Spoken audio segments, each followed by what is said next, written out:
वो पास खड़े आदमी को इशारा करता है जो वहाँ पर गेम खेल रहा था। वो उसे समझाता है कि मैं बोल नहीं सकता। तो सर्जन कैक्टस और उसके एक साथी को देखते हैं जो एक गुंडे की सर्जरी कर रहे थे। बेटी लियो से पूछ रही थी क्या तुम ठीक हो लियो? वो उसे देखकर डर जाता है कि कहीं वो भी पानी में ना गिर जाए। वो इशारे से उसे कहता है दूर हटो। कहानी के शुरू में हम लियो नाम के एक बच्चे को देखते हैं जो अपने मॉम डैड के साथ कश्ती में सैर कर रहा था, पर अचानक से वो पानी में गिर गया था और डूबने लगता है। कश्ती का पंखा लगने से उसके गले पर बहुत गहरी चोट लगती है जिस वजह से उसका काफी खून निकल गया था। उसके मॉम डैड जल्दी से उसे हॉस्पिटल लेकर जाते हैं जहाँ पर डॉक्टर लियो की मॉम से कहते हैं कि हमें जल्दी आपके बेटे का ऑपरेशन करना होगा वरना उसकी आवाज हमेशा के लिए जा सकती है। अगर हमने ऑपरेशन ना किया तो हो सकता है वो कभी भी ना बोल सके। पर यहाँ लियो की मॉम डॉक्टर्स को ऑपरेशन करने से मना कर देती है क्योंकि वो बहुत ज्यादा डरी हुई थी और कहती है मेरे बेटे को गॉड ठीक करेंगी। इसके बाद यहाँ से कहानी कई साल आगे चली जाती है जहाँ पर टेक्नोलॉजी बहुत ज्यादा एडवांस हो गई थी। लियो भी अब बड़ा हो गया था लेकिन वो अभी भी बोल नहीं सकता था। शाम को लियो अपनी दोस्त से मिलने जाता है जिसका नाम नादरा था। वो उसके लिए एक तोहफा लाई थी जो वो उसे खोलता है तो उसमें मोबाइल फोन था। वो कहती है ये तोहफा इसलिए है ताकि हम दोनों मैसेज पर एक दूसरे से बात कर सके क्योंकि लियो बोल तो नहीं सकता था। इतनी टेक्नोलॉजी के दौर में भी लियो इन चीजों से बहुत दूर था। उसको मोबाइल फोन भी सही तरह से चलाना नहीं आता था। उसकी दोस्त नादरा उसको फोन भी चलाना सिखाती है। ये दोनों एक क्लब में जाते हैं। दोनों यहीं पर नौकरी किया करते थे। लियो यहाँ पर बारटेंडर था तो वहीं पर नादरा वेट्रेस की जॉब करती थी। वहीं पर दो आदमी नादरा को छेड़ने लगते हैं। वो गलत तरीके से उससे बात कर रहे थे। ये बात वहाँ पर खड़ा नादरा का एक दोस्त भी देख रहा था। वो उसे बाहर लेकर चला जाता है और पूछता है क्या तुमने पैसों का इंतजाम किया? वो कहती है नहीं अभी तक तो नहीं और ना ही लियो को मैंने अपनी पुरानी जिंदगी के बारे में बताया है। ये सब बातें करके वो दोनों दोबारा से क्लब में जाते हैं और नादरा अपना काम फिर से शुरू कर देती है लेकिन फिर से वही दो आदमी आकर दोबारा से उसके साथ बदतमीजी करने लगते हैं। इस बार उन दोनों को लियो ने देख लिया था। वो उनमें से एक आदमी को बाथरूम में ले जाकर मारने लगता है। नादरा लियो को समझाती है तुम्हारे गुस्से की वजह से हमारी जॉब जा सकती है। इसके बाद बार के गार्ड्स ने भी उन दो आदमियों को निकाल दिया था। अब तभी नादरा को एक आदमी की कॉल आती है जो उसको एक जगह का एड्रेस बता रहा था जो वो उसको अपने हाथ पर लिखने लगी थी। पर तभी लियो उसे अपनी छोटी सी डायरी देता है। नादरा उसी पर उस जगह का पता लिखती है। लियो अपने घर जब रात को सो रहा था तो उसे बाहर से किसी के रोने की आवाज आती है। जब ये जाकर देखता है तो बाहर नादरा थी जो जमीन पर बैठी रो रही थी। वो कहती है लियो मैंने तुम्हें कुछ बताना है जो बहुत जरूरी है। तभी लियो अपनी छोटी सी डायरी में उसे लिखकर बताता है कि तुमसे ज्यादा मेरी जिंदगी में जरूरी कुछ भी नहीं। वो कहती है लियो तुम मेरे बारे में कुछ भी नहीं जानते और ये कहकर वहाँ से जाने लगी थी। दूसरी तरफ दो सर्जन कैक्टस और उसके एक साथी को देखते हैं जो वहाँ पर एक गुंडे की सर्जरी कर रहे थे जिसको 5 गोलियां लगी थी। दरअसल वो एक बड़े आदमी के लिए ब्लैक मार्केट में काम किया करते थे जिसका एक बहुत बड़ा हैकिंग का डिपार्टमेंट था। मगर अब कैक्टस इस काम को छोड़कर अपनी बेटी को लेकर यहाँ से जाना चाहता था। इसीलिए उसने अपने बॉस से अपनी और अपनी बेटी की नकली आईडी बनाने का कहा था। कैक्टस वहाँ पर जिस गुंडे की गोलियां निकाल रहा था उसके साथी से पूछता है तुम्हारे बॉस कब तक मेरा काम करेंगे? वो कहता है बहुत जल्दी। लियो जब एक कॉफी शॉप में कॉफी पी रहा था उसके पास कैक्टस आता है। कहता है जिन दो आदमियों से तुमने बार में लड़ाई की थी वो यहाँ के बहुत बड़े आदमी के लिए काम करते हैं। अगर आइंदा तुमने उनसे किसी भी किस्म का झगड़ा करने की कोशिश की तो तुम जिंदा नहीं बचोगे। मगर उसकी किसी भी बात से उसे कोई फर्क नहीं पड़ता और लियो वहाँ से चला जाता है। जब वो बार में आता है तो देखता है नादरा बार में नहीं आई थी। थोड़ी ही देर बाद वहाँ पर वही दो आदमी आ जाते हैं जिन्होंने पहले नादरा से बदतमीजी की थी। वो दोबारा से लियो के सामने खड़े नादरा के बारे में गलत बातें करते हैं। लियो को इनकी बातों पर बहुत गुस्सा आ रहा था। वो शराब की बोतल ही उनके मुंह पर देकर मारता है। इसी दौरान एक वेट्रेस को लियो की कोनी लग जाती है जिससे वो बेहोश हो गई थी। इसी वजह से लियो का बॉस भी अब उसे नौकरी से निकाल देता है। घर जाकर लियो बहुत गुस्से में था। वो नादरा को मैसेज करता है कि तुम कहाँ पर हो? कोई जवाब नहीं आता। अब लियो उसकी तस्वीर लेता है और सड़कों पर उसे ढूंढने निकल जाता है। तभी रास्ते में वो नादरा के दोस्त को देखता है जो किसी जगह पर जा रहा था। लियो उसका पीछा करता है और उस जगह पर पहुंच जाता है। उससे नादरा का पूछता है। उसका दोस्त बताता है कि वो तुम्हें छोड़कर जा चुकी है, उल्टा वो तुमसे कुछ छुपा भी रही थी। सब जानने के बाद लियो अपने घर आ जाता है जहाँ पर वो अपने फोन में नादरा का मैसेज देखता है मैं हैकर हॉल में हूँ। जब ये वहाँ पर जाता है तो वहाँ पर इसे नादरा तो नहीं मिलती पर वहाँ वो ही दो आदमी थे जिन्होंने नादरा के साथ बदतमीजी की थी। वो यहाँ पर काम क्या करते थे। उन दो आदमियों के पास आता है और नादरा के बारे में पूछता है। वो इस पर गुस्सा करते हैं और कहते हैं तुम यहाँ पर क्यों आए हो? चले जाओ यहाँ से, हम नहीं जानते वो कहाँ पर है। तभी लियो को अपनी डायरी याद आती है जिसमें नादरा ने एक आदमी का पता लिखा था। अब ये जल्दी से अपनी डायरी पर उस पते को पढ़ता है जिससे उसे उस एड्रेस का पता चल जाता है। ये जल्दी से वहाँ पर पहुँचता है। जब ये जाकर दरवाजे की बेल बजाता है तो एक आदमी दरवाजा खोलता है जिसका हुलिया थोड़ा अजीब था। लियो जाते ही उसके घर में बहुत सारी लड़कियों की तस्वीरों को देखता है जो दीवार पर लगी हुई थी। वो आदमी कहता है ये सभी वो लड़कियां हैं जो मेरे साथ अब तक रह चुकी हैं। तभी लियो एक तस्वीर देखता है जिस पर नादरा लिखा हुआ था। वो आदमी कहता है ओ अच्छा ये लड़की, इसके साथ भी मैं रहा हूँ। वो आदमी ये समझ रहा था कि इसके पास लियो पैसे लेने आया है और इसको उसी आदमी ने भेजा है जो इसके पास लड़कियां भेजा करता था। इस आदमी की बात पर बहुत गुस्सा आता है जब ये नादरा के बारे में ऐसी बातें कर रहा था, इसलिए ये वही पैसे इसके मुंह में डालकर इसे बहुत मारता है। अब ये होटल में उसी आदमी के पास आया था जिसने नादरा को उस जगह पर भेजा था। वो उस आदमी से पूछता है नादरा कहाँ पर है? वो कहता है मैं नहीं जानता। तभी लियो उस आदमी को अपनी डायरी पर लिखकर बताता है कि तुम्हारे बॉस को पता है तुम उनके वेट्रेस को गलत इस्तेमाल करके पैसे कमाते हो। उसको नादरा की तस्वीर भी दिखाता है जो उसे उस आदमी के घर से मिली थी। अब वो आदमी डर गया था। वो वहाँ पर बैठे गार्ड से कहता है कि इस आदमी को बाहर निकालो, ये मुझे कब से तंग कर रहा है। और अब भी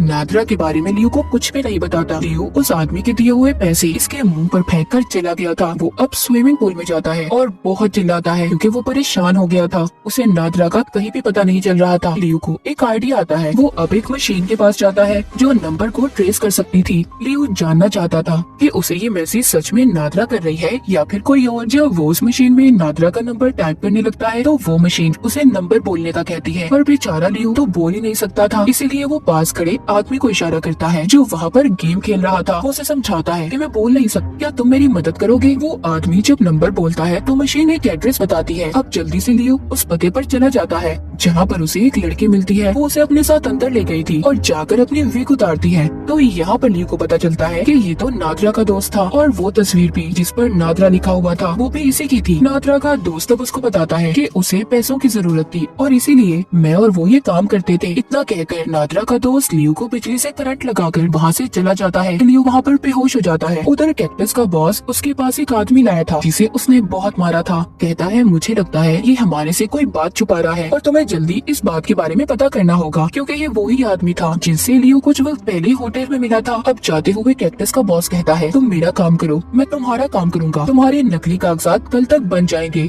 और यहाँ पर हमें पता चलता है कैक्टस सर्जन होने के साथ साथ बहुत ही खतरनाक गुंडा भी था। वो अपने बॉस के जाते ही उस आदमी को टॉर्चर करने लगता है, उसे बहुत मारता है। उधर दूसरी तरफ लियो को नादरा की मॉम का पता एक किताब से मिल गया था जिस पर नंबरों के साथ साथ एड्रेस भी लिखे हुए थे। ये वो उनके घर जाता है जहाँ पर नादरा की मॉम को उसकी और अपनी वीडियो दिखाता है। वो उस वीडियो को देखकर बहुत ज्यादा दुखी हो गई थी। कहती है मेरी बेटी नादरा ने तुम्हारे बारे में मुझे बताया था। यहाँ पर नादरा की मॉम लियो को एक बात बताती है कि नादरा शादीशुदा थी और उसकी बेटी भी थी। उसका हस्बैंड कैक्टस है। कैक्टस बुरे कामों में पड़ चुका था इसीलिए वो नादरा को बहुत मारता था और वो अपनी बेटी को लेकर ये शहर छोड़कर किसी दूसरे शहर जाना चाहती थी जहाँ पर जाकर वो सुकून से रह सके, इसीलिए वो पैसे कमा रही थी। ये सब बातें सुनकर लियो को कैक्टस पर शक हो रहा था। वो सोचता है नादरा को गायब करने के पीछे जरूर उसी का हाथ होगा। अब यहाँ पर हमें कुछ पुराना वक्त दिखाया जाता है जब कैक्टस ने नादरा को अगवा किया था। हम देखते हैं जब लियो के घर नादरा आई थी उस वक्त वहाँ पर कैक्टस भी छुपा हुआ था। वो लियो के घर आकर उन दोनों के चाय में बेहोशी की दवा मिला देता है और जब वो चाय पीकर बेहोश हो गए थे तो लियो नादरा को उठाकर अपनी गाड़ी में ले आया था। अब कहानी दोबारा से प्रेजेंट मौजूदा दौर में आती है जब कैक्टस बैठा अपने साथी के साथ पार्टी कर रहा था। तभी उसका साथी उसे जाते हुए बताता है कि मैं ही लियो को नादरा बनकर बहुत से मैसेज कर रहा था, यानी कि लियो को जो मैसेज आ रहे थे वो भी कैक्टस का साथी ही कर रहा था। ये बात सुनकर कैक्टस को गुस्सा आ जाता है क्योंकि उसने इस बारे में कुछ भी नहीं बताया था इसे। वो वहीं से गुजरता हुआ किसी दुकान से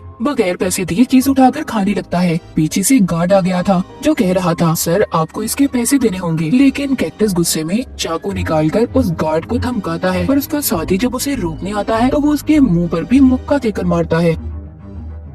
उधर लियो जब अपने घर में था वो नादरा के नंबर पर मैसेज करके पूछता है कि कैक्टस मुझे कहाँ पर मिलेगा। उसका जवाब आता है वहीं पर जहाँ तुम पहले काम करते थे, मतलब बार में। लियो के मैसेजेस का जवाब कैक्टस का साथ ही दे रहा था। ये बहुत बड़ा लकड़ी का डंडा लेकर बाहर में जाता है जहाँ पर ये पहले बाहर खड़े गार्ड्स को मारता है, फिर अंदर जाकर सभी लोगों को और आखिर में बॉस के सर में एक पुतला उठाकर जोर से मारता है जिससे वो घायल हो गया था। लियो यहाँ से कैक्टस के सारी आईडीज और पेपर्स लेकर चला गया था। उधर दूसरी तरफ कैक्टस भी अपनी बेटी को लेकर बार में आ रहा था क्योंकि उसने अपने नकली पेपर्स लेने थे। जब वो वहाँ पर आकर देखता है तो परेशान हो जाता है क्योंकि सारे लोग जख्मी थे। जब ये अपने बॉस के पास जाता है तो वो जख्मी हालत में बताता है यहाँ पर लियो आया था, उसने ही सभी का ये हाल किया है। अब ये जल्दी से अपने घर की तरफ जाता है क्योंकि वो जानता था कि उन पेपर से लियो को उसके घर का पता चल गया होगा। जाते हुए ये अपने साथी को भी कॉल कर देता है कि वो जल्दी से इसके घर पर पहुंचे। उधर दूसरी तरफ लियो कैक्टस के घर पहुंचकर बेसमेंट में जाता है जहाँ पर पहले वो उस आदमी को आजाद करता है जिसको कैक्टस ने अपने बॉस के कहने पर कैद किया हुआ था। इधर कैक्टस भी अपने घर पहुंच जाता है जहाँ पर पहुंचकर वो पहले अपनी बेटी को एक कमरे में छुपने का कहता है और बाहर से दरवाजे को बंद कर देता है। फिर अपना तेज धार चाकू निकाल कर बेसमेंट में जाता है। उधर अंदर बेसमेंट में लियो एक लकड़ी के दरवाजे के पास पहुंचता है जो बंद था। कैक्टस आकर सबसे पहले उस आदमी को मारता है जिसको लियो ने आजाद किया था। वो लियो के पास आता है और अपने गले से चाबी निकालकर उसकी तरफ फेंकता है जो उसी लकड़ी के दरवाजे की थी। वो कहता है जाओ उस दरवाजे को खोलो, तुम्हारे लिए कुछ खास है। जब ये खोलकर अंदर जाता है तो पहले लियो फ्रिज खोलता है लेकिन वहाँ पर कुछ भी नहीं था। जब ये थोड़ा सा आगे जाता है तो वहाँ पर एक प्लास्टिक के बैग में नादरा की लाश पड़ी थी जिसको कैक्टस ने मार दिया था। लियो ये देखकर टूट जाता है। वो उसकी लाश को उठाकर बाहर ले जाने लगता है। तभी कैक्टस उसका रास्ता रोकता है और लियो को भी मारने की कोशिश कर रहा था। तभी वो नादरा की लाश को एक साइड पर रखता है और कैक्टस के सामने हाथ फैलाकर खड़ा हो जाता है। यहाँ पर कैक्टस लियो को सारी सच्चाई बताता है। कहता है मैं तुम्हारे घर से नादरा को अगवा कर लाया था। मैंने उसे प्लास्टिक के बैग में बंद कर दिया जिससे उसका सांस घुटने लगा। मैंने उसे बहुत तड़पा कर मारा क्योंकि वो मेरी बेटी को मुझसे दूर ले जाना चाहती थी। अब कैक्टस अपना चाकू निकालकर उसे भी मारने की कोशिश करता है मगर लियो उस चाकू को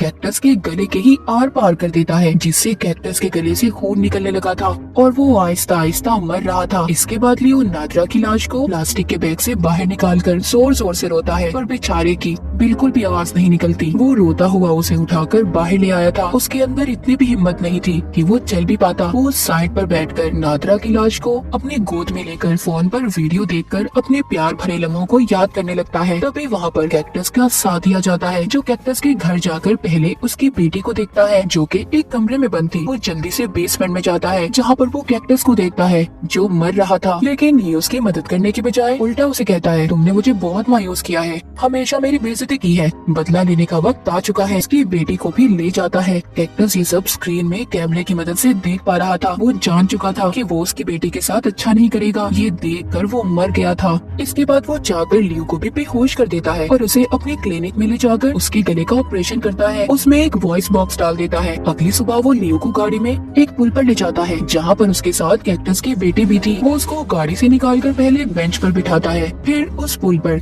लगा जंगला खोल देता है। वो उसकी आवाज में लियो से सॉरी सुनना चाहता था। वो बार बार लियो से कहता है सॉरी बोलो, तुमने मेरे दोस्त कैक्टस को मारा है। पर लियो यहाँ पर कैक्टस के साथी को कस के पकड़ लेता है और पानी में छलांग लगा देता है और उसे तब तक पकड़ कर रखता है जब तक वो मर नहीं जाता। फिर लियो पानी के ऊपर आता है जहाँ पर पुल पर बैठी कैक्टस की बेटी लियो से पूछ रही थी क्या तुम ठीक हो लियो। वो उसे देखकर डर जाता है कि कहीं वो भी पानी में न गिर जाए। वो इशारे से उसे कहता है दूर हटो पर वो नहीं हटती। अब लियो जब जोर से चिल्लाता है कि दूर हटो तो लियो की पहली बार आवाज निकलती है। उसने भी पहली बार अपनी आवाज को सुना था। वो पुल के ऊपर आ गया था जहाँ पर कैक्टस की बेटी उससे कहती है तुम्हारी आवाज कितनी फनी है ना। दोनों हंसने लगते हैं। वो कहता है मैं तुम्हें तुम्हारी नानी के पास ले जाऊंगा जो तुमसे बहुत प्यार करती है। जो लोग इंटरटेनमेंट नहीं चाहते उनका यहाँ कोई काम नहीं और जो लोग इंटरटेनमेंट चाहते हैं वो सब्सक्राइब कर लें।